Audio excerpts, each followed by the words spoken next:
Like the deer pants for streams of water, so my soul pants for you, O God. My soul thirsts for God, for the living God. When can I go and meet with God?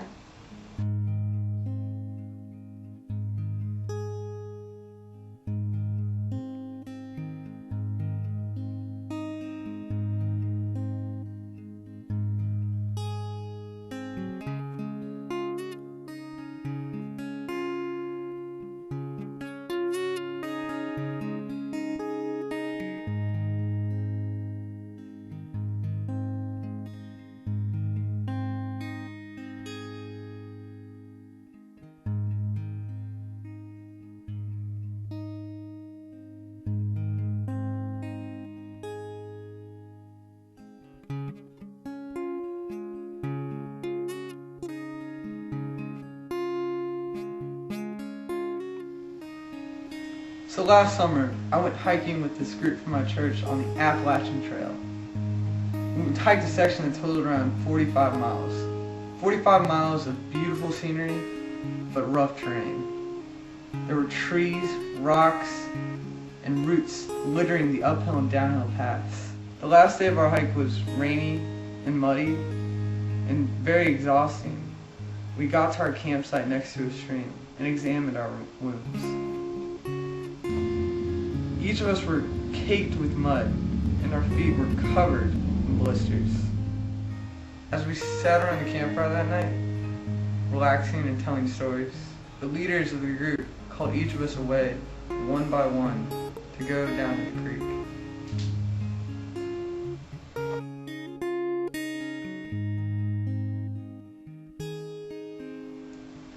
When I got there, I sat on a stone on the bank of the river, and the leaders took off my heavy boots and took out my dirty, blistered, and weary feet that had carried me through the weight of the week.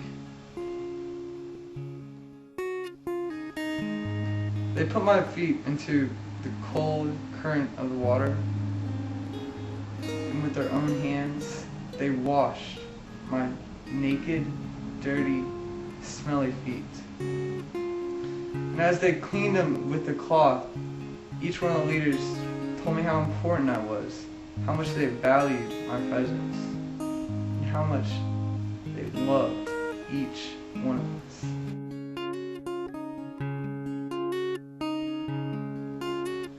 The water and their words cleansed me.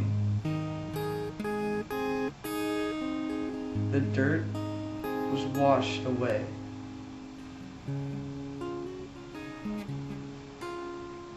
My sore feet were soothed, and my weary body seemed to have a weight lifted from it.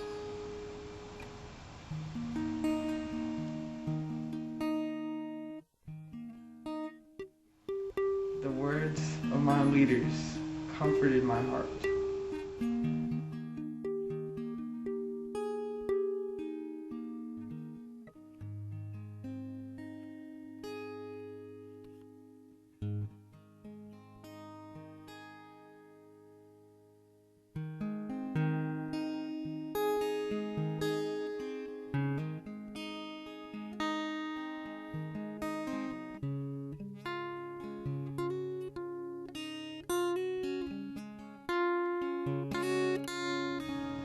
So there's this book in the Bible, and it's written by a guy named John.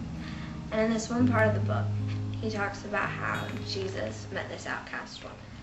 Now this woman had been shunned from her society because she'd been through 5 marriages, not to mention her immoral living style. Now she's ashamed of herself, so she goes to the well to collect water at the hottest time of the day, instead of in the morning when everybody else goes to collect water. So it says that Jesus is tired from a long journey, so he goes to rest at the well while his friends go in town for food. Soon, the woman comes to the well to collect water, and as she does so, Jesus asks her to collect water for him too, and she is taken aback. She asked why he, a Jew, would talk to her, an outcast Samaritan woman. let alone ask her for water. But he responds, if you knew the generosity of God and who I am, you would be asking me for the living water, and I would give it to you. The woman probably thinks this doesn't make any sense, because he doesn't even have anything to get water with. And she asks him where he would get this living water from. She adds, do you think you're better than my ancestor Jacob, who made this well to give water to his flock and drink from it himself? Jesus says, anybody who drinks from this well will still be thirsty later. But if you drink from the water that comes from me, you will never be thirsty again. Whoever drinks the water I give will become a spring of water, welling up to eternal life. The woman accepts the offer for living water.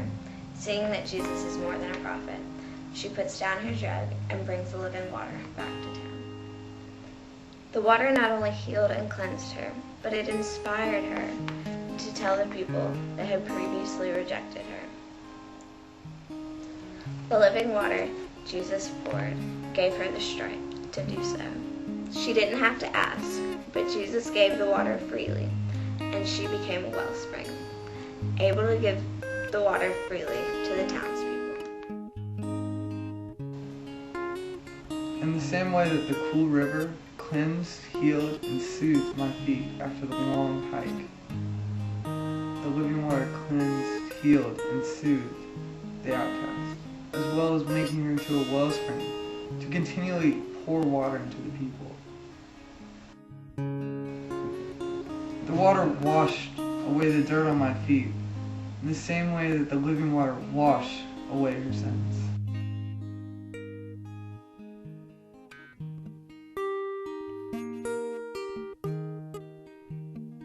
In the world today, most people have to walk about 3 hours to fetch water.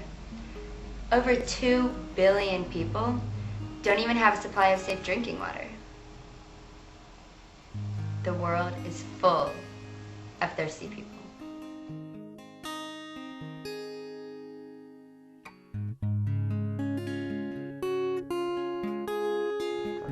A prophet named Isaiah once wrote, when the poor and the needy search for water, God says to them, I will answer you. I will never forsake you, and I will give you an everlasting fountain of water.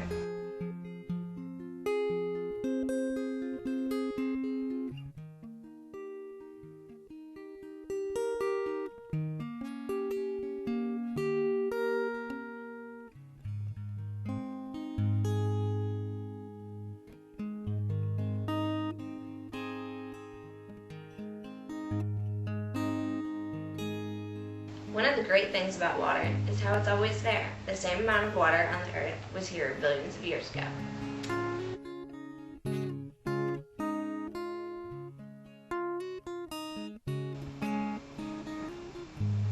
With this perpetual supply of water, we have enough to give those 2 billion people who have no safe water supply.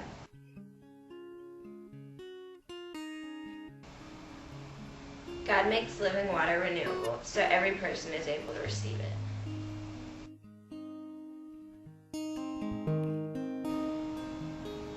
Ever since Jesus sat at the well, freely giving the living water to the Samaritan woman, he has remained at the well, freely giving.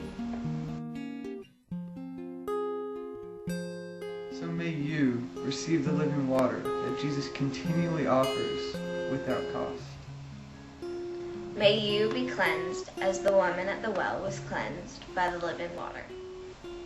And may you be a wellspring of living water to pour water for the needy and thirsty around you. And may your well never run dry.